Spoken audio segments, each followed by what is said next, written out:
Olá, há 2 semanas, numa contraofensiva surpreendente, a Ucrânia invadiu a Rússia. É uma resposta à guerra de agressão iniciada pelo ditador russo Vladimir Putin em 24 de fevereiro de 2022.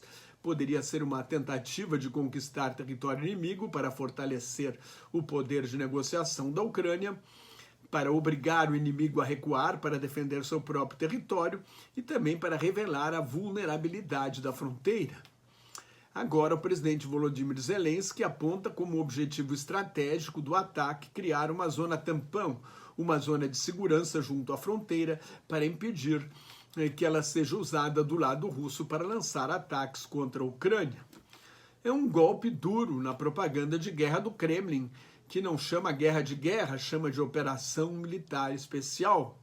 A irritação de Putin ficou evidente numa reunião com chefes militares e o governador da região invadida, na província de Kursk, cenário da maior batalha de tanques da história durante a Segunda Guerra Mundial, em 1943, quando o Exército Vermelho da União Soviética iniciava sua contraofensiva rumo a Berlim. Putin ficou furioso porque o governador disse que havia 28 cidades, vilas e povoações ocupadas pelo exército da Ucrânia.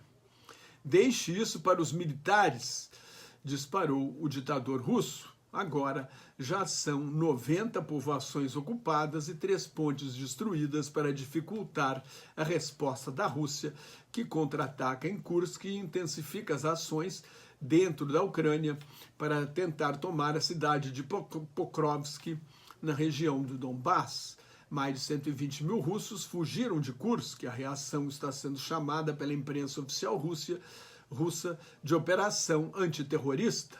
O comandante do Estado-Maior russo, o general Valery Gerasimov, que afirmou várias vezes que a invasão havia sido contida, não participou da reunião com Putin apresentada na televisão. A guerra de Putin é um fracasso total. Não derrubou Zelensky, não conquistou a Ucrânia, um país que ele afirma não ter o direito de existir, porque seria parte da Rússia. A guerra fortaleceu a organização do Tratado do Atlântico Norte, a OTAN, a aliança militar liderada pelos Estados Unidos, que a Rússia vê como grande inimiga, e que agora tem 32 países com entrada da Finlândia e da Suécia, que eram historicamente neutras. E a guerra tornou a Rússia dependente da China economicamente. O total de baixas de soldados russos mortos e feridos é estimado entre 500 e 600 mil, dos quais 100 a 150 mil teriam sido mortos.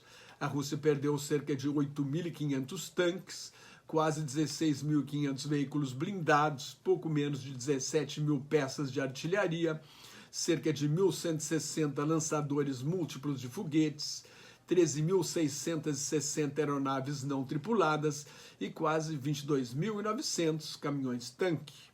Com a ajuda da China, da Índia e do Brasil e de outros países que aumentaram o comércio bilateral, a economia da Rússia resiste às sanções econômicas dos Estados Unidos, da Europa e de aliados. Putin transformou a Rússia numa economia de guerra e com isso a economia se sustenta, mas cerca de 1 milhão de jovens saíram do país, na maioria profissionais qualificados, que não queriam mais viver sob a ditadura de um regime cada vez mais fechado. Desde março do ano passado, há um pedido de prisão de Putin feito pelo Tribunal Penal Internacional sob acusação de genocídio por causa do sequestro e deportação de menores ucranianos levados para a Rússia para a russificação. É um dos crimes, o sequestro e a tentativa de remoção de jovens, de levar de um grupo étnico ou nacional para outro, é um dos crimes previstos na Convenção Internacional sobre Prevenção e Repressão ao Crime de Genocídio. Todo país membro do Tribunal Penal Internacional tem a obrigação de prender o ditador russo, mas o México convidou para a posse de Claudia Sheinbaum, da presidente eleita, e o Brasil para a reunião de cúpula do Grupo dos 20, marcada para 18 e 19 de novembro no Rio de Janeiro. A expectativa é que as Forças Armadas da Rússia, muito mais poderosas em tese do que as da Ucrânia, consigam expulsar os invasores que ocupam uma área de 1.200 km², que não é muito, é o tamanho de uma área de 40 quilômetros de comprimento por 30 quilômetros de largura.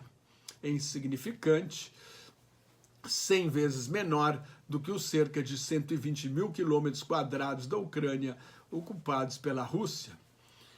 Mas a invasão tem um impacto político, simbólico e psicológico importante ao levar a guerra para o território da Rússia e elevar o moral dos ucranianos. A Ucrânia já havia bombardeado a Rússia e havia algumas operações de sabotagem de entrada e saída, mas não uma ocupação. 1/3 dos ucranianos disseram em julho que estavam dispostos a fazer concessões territoriais para conseguir a paz, 3 vezes mais do que no ano passado. A questão é se Putin ficaria satisfeito com apenas uma parte da Ucrânia ou apenas ganharia tempo para outra ofensiva. A reação da OTAN no início foi relutante por causa das ameaças de Putin, inclusive de usar armas nucleares. Os países da OTAN inicialmente não queriam que suas armas fossem usadas para contra-atacar em território russo. Isto mudou, a Ucrânia passou a alvejar o território inimigo, mas só agora invadiu a Rússia, que não era invadida desde que a Alemanha nazista atacou a União Soviética na Segunda Guerra Mundial. É esse o tamanho da humilhação de Vladimir Putin. E estão começando a entrar em combate os aviões caças-bombardeiros norte-americanos F-16, capazes de dar uma vantagem à Ucrânia na guerra aérea.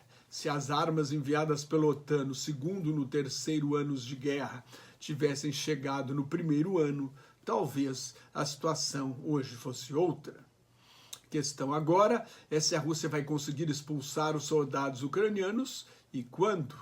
Não dá para esquecer que no início da guerra todo mundo acreditava que a Ucrânia seria derrotada em dias, poucas semanas ou no máximo em alguns meses. E a guerra já dura 2 anos e meio. Se você gostou, assine meu canal no YouTube, leia o meu blog Globalização em Crise, me siga no Twitter, no Instagram, no Threads, no LinkedIn e no Facebook, onde colaboro com o Grupo Quarentena News. Muito obrigado pela sua atenção. Até mais. Tchau.